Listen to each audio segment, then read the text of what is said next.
Assalamualaikum warahmatullahi wabarakatuh. Saya Arleni Oktaneri, CGP Angkatan 9. Di sini saya akan menjelaskan tentang eksplorasi konsep refleksi diri pemikiran Ki Hajar Dewantara. Yang pertama, intisari pemikiran Ki Hajar Dewantara tentang pendidikan. Ki Hajar Dewantara menjelaskan pendidikan dan pengajaran merupakan usaha persiapan dan persediaan untuk segala kepentingan hidup manusia, baik dalam hidup bermasyarakat maupun hidup berbudaya dalam arti yang seluas-luasnya. Menurut Ki Hajar Dewantara, pendidikan adalah tempat persemaian benih-benih kebudayaan dalam bermasyarakat. Ki Hajar Dewantara memiliki keyakinan bahwa untuk mencapai manusia Indonesia yang beradab, maka pendidikan Indonesia menjadikan salah satu kunci utama untuk ruang tumbuh nilai-nilai kemanusiaan yang dapat diwariskan. Di sini ada tujuan pendidikan.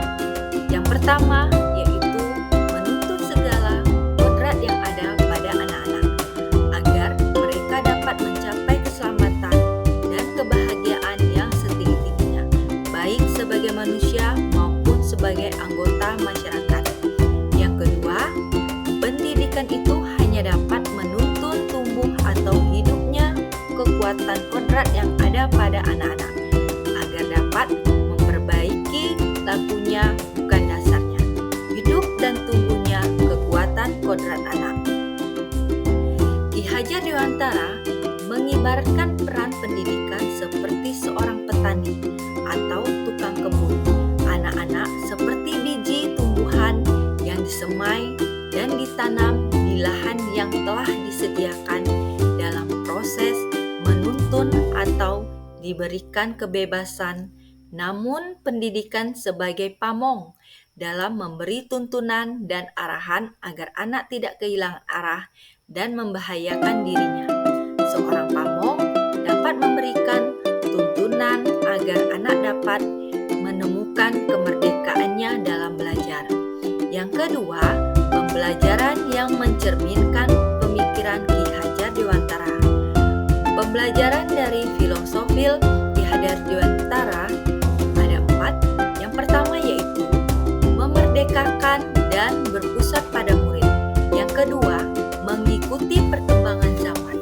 Yang ketiga, tidak bertentangan pada nilai-nilai kemanusiaan.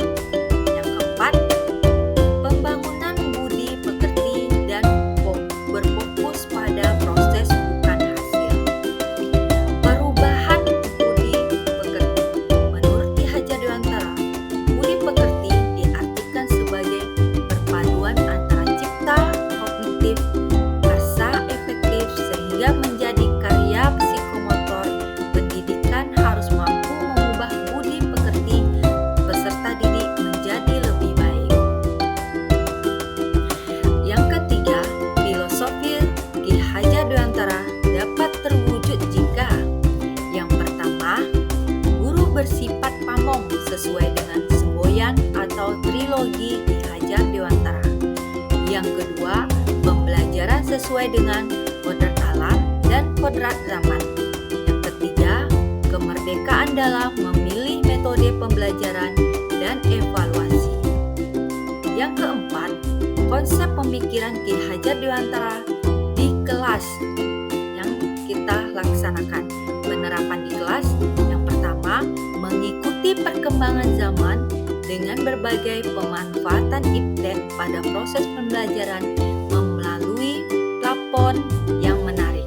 Yang kedua, sistem Among memberikan kebebasan kepada peserta didik menemukan sumber belajar seluas-luasnya untuk menemukan pengetahuan baru secara individu maupun kelompok. Sampai di sini penjelasan dari saya. Saya tutup dan saya akhiri. Wassalamualaikum warahmatullahi wabarakatuh.